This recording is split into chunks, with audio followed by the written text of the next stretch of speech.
All right, I'm back with the second part here and finishing off. I know, actually 15 minutes video is a good thing. Gives you a chance to go get a snack in between. All right, so our first titration curve question was a weak acid with a strong base. And so therefore, when we come to the equivalence point, the pH is greater than 7. And that's because of the hydrolysis of our basic salt that's produced. Okay, let's see what we have for question number 2. Question number 2, let's see what we are. So we have a nitrous acid and sodium hydroxide. Nitrous acid, HNO2. Do you remember if it's strong or weak? Yep, you got it. Nitrous acid, let's just clean this up so we can see. It is a weak acid. So here it is over here. We don't see this one very much, do we? So again, it is, wow, why did I put 2 of the same? Again, it is the same reasoning when we have HNO2, which is our weak acid, and being neutralized by sodium hydroxide. Now, neutralization is still a single-sided arrow. Sodium hydroxide is a strong base and grabs that proton and keeps grabbing that proton until it's all off. We are left with our nitrite ion and sodium ion. So let me just rewrite that. I'm going to rewrite this. So we are left with the H, going with the OH, making water, and we have sodium nitrite. Now, of course, that sodium nitrite over here undergoes hydrolysis. It's not the sodium, it is the NO2 negative 1. So undergoing hydrolysis. So finally then we do have our double-sided arrow and receiving a proton and donating a proton, and so there we are. It is a side reaction of hydrolysis producing a basic situation. So the pH is going to be greater than 7, and this is the explanation. Okay. Moving on from titration curves and indicators. So 2 more sections. Second to the last would be the topic of buffers. So if you remember buffers are an equilibrium system. Buffers allow us to maintain fairly constant pH. And how we create a buffer is to have a weak acid and its conjugate base, or vice versa, a weak base and its conjugate acid. We want those concentrations to be fairly equal, such that they would allow us then to absorb any incoming acid or base. So let's take a look at question number 1. Which of the following would form a buffering system? And the answer is B. The reason why the answer is B is because H2CO3 is a weak acid. And so here we are. And then we have our conjugate base, HCO3 negative 1. Let me just give myself some more room here. And here we go.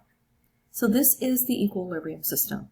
And if we had approximately equal concentrations of our carbonic acid, and by adding in a little bit of salt, and also having a salt that contains the hydrogen carbonate ion, and having approximately equal concentrations of the hydrogen carbonate ion, we create this nice equilibrium system that is going to allow us to buffer, allow us to maintain fairly constant pH. Why is the answer not A? Although ammonia is good, ammonia is a weak base, we would need its conjugate acid, and that's not its conjugate acid.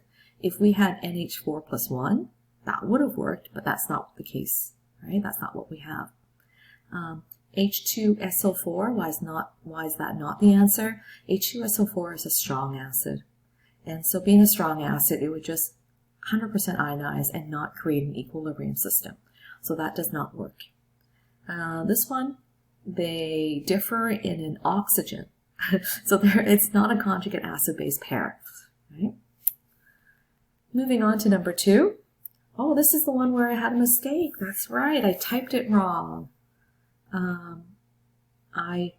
It should have been 1 and 3, and I typed in 1 and 2, didn't I? Yeah. So we'll just change that to 1 and 3. Which of the following could form a buffering system if we had its conjugate base? This one will work because it's weak. This one will work as well because it's weak. This one is a strong acid. So being a strong acid, we would not be able to form an equilibrium system. So number 2 does not work. Number 3, which of the following can be, again, we are looking for a weak acid and its conjugate base. So conjugate base right there being our fluoride ion. The answer is not B, because that's just neutralization. It's an acid and a base. Neutralization is not going to create a nice buffering equilibrium system. What is that? What is that? And this one is acetic acid, but this one is just sodium chloride. So if we were to create a buffer from D, we would need sodium acetate, for example. We need sources of its conjugate base. All right. So with a buffer, just a reminder that it's one of those equilibrium systems. So you're thinking about Le Chatelier and the shifts that are capable of maintaining fairly constant pH. Yeah?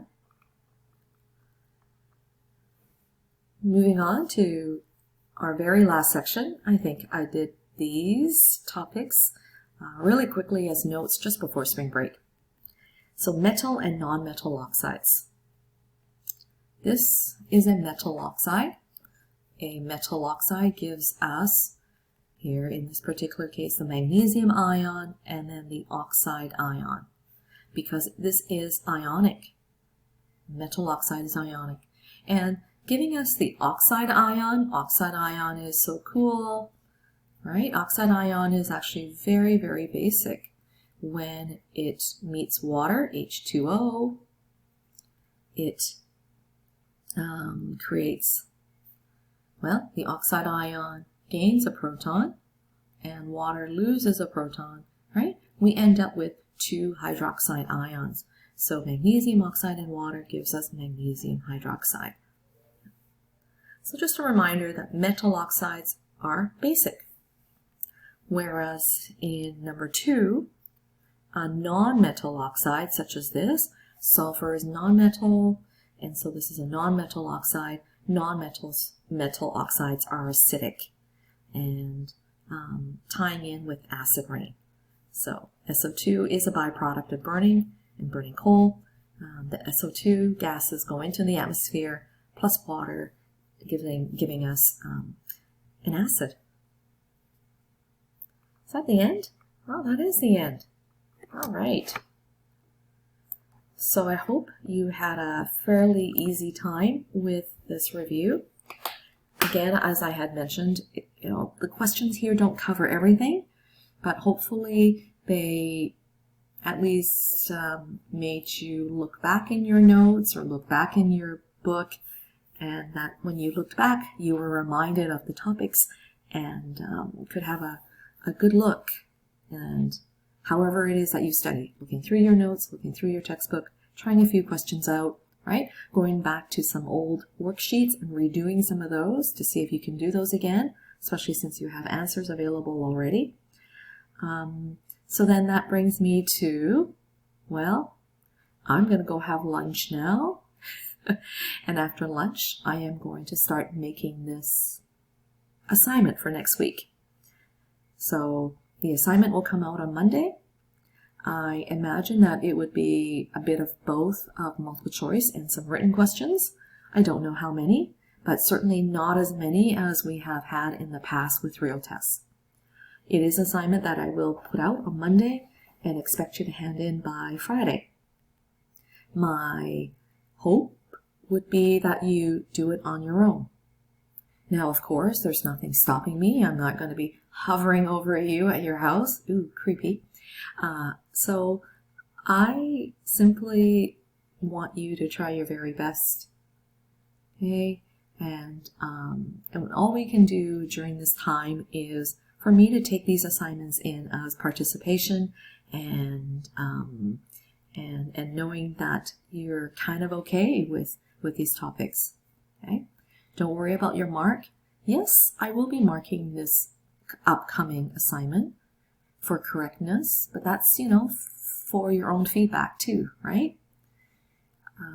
Yeah, we kind of just work 1 week at a time and see where this brings us, grade 12s. Okay?